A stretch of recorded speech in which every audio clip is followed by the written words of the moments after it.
Well, hey there, Sharon Horne-Ellstrom here. Welcome to day 2274 of What You Up To Now.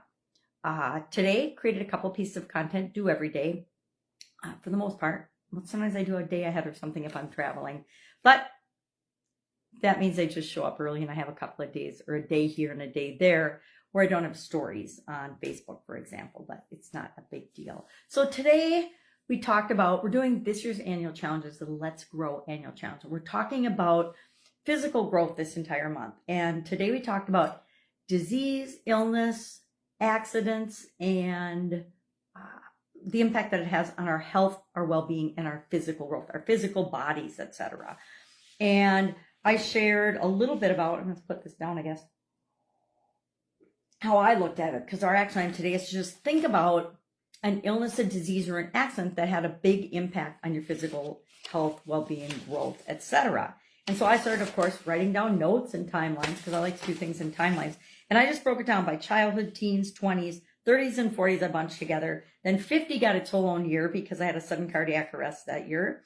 And 59 in 2019, I lost my vision and became legally blind. I can see a little, but my eyes are definitely not functioning at full force and very, very well. In 2020 and in 2024, both had COVID. But to me, the first time I was sick for about 3 weeks before they even knew COVID was a thing. And that's part of probably I was sick so long because nobody knew what it was. Everybody just thought it was the flu. And then 2024, this last January, the whole family got COVID again. But this time, I don't think I really hardly missed a beat. I think one day I felt pretty achy and crappy. And then lost my voice and things like that and cough, but not as bad as in 2020. So to me, that was kind of a non-issue.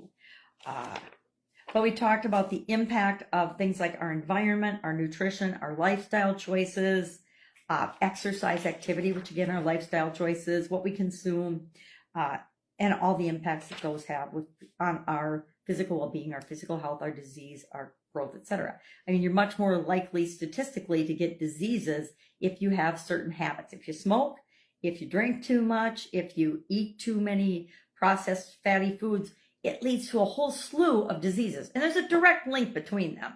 So you can choose to make those choices for your lifestyle, and there may or may not be consequences for you. We're all different, right? So we have to all remember to do what's right for us. And sometimes we go through years and years if we don't do what's right for us. I did that. I went through, pretty much my 30s and 40s. I ignored my own personal health and well-being because I was raising my family and I was working and building businesses. And I put myself last when it came to my health priority. Then today for Supersize Your Business, we talked about the art of strategic alliances. And I shared, 4 different benefits of strategic alliances. Why the heck would you want to even have a strategic alliance? And there's huge advantages. 4 different examples of companies that have done it really, really well in different types of strategic alliances.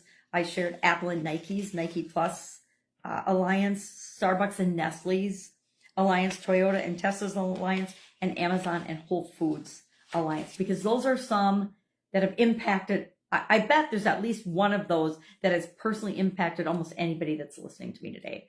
I know. I think actually I haven't used Nike Plus, but I have been impacted by all 3 of the others, right? So chances are you are aware of one of those alliances. That's it. That's all I've got today. I'm traveling for a while. Not sure. Don't really have an end point to this trip. But if I can help you anyway, all you have to do is ask. You can message me directly on this video. You can message me directly by Googling me. You can send me an email. You can Voxer me at pajamagrandma@gmail.com, which, as I say, that's the best way to get a hold of me, especially when I'm traveling. You just hit the button, record your question. I hit the button and give you the answer that I have. And it might not be me as the best resource, but I can definitely hook you up with who you need to solve whatever it is that you've got a question about right now. All right, that's it. Have an awesome day, and I will, of course, be with you tomorrow.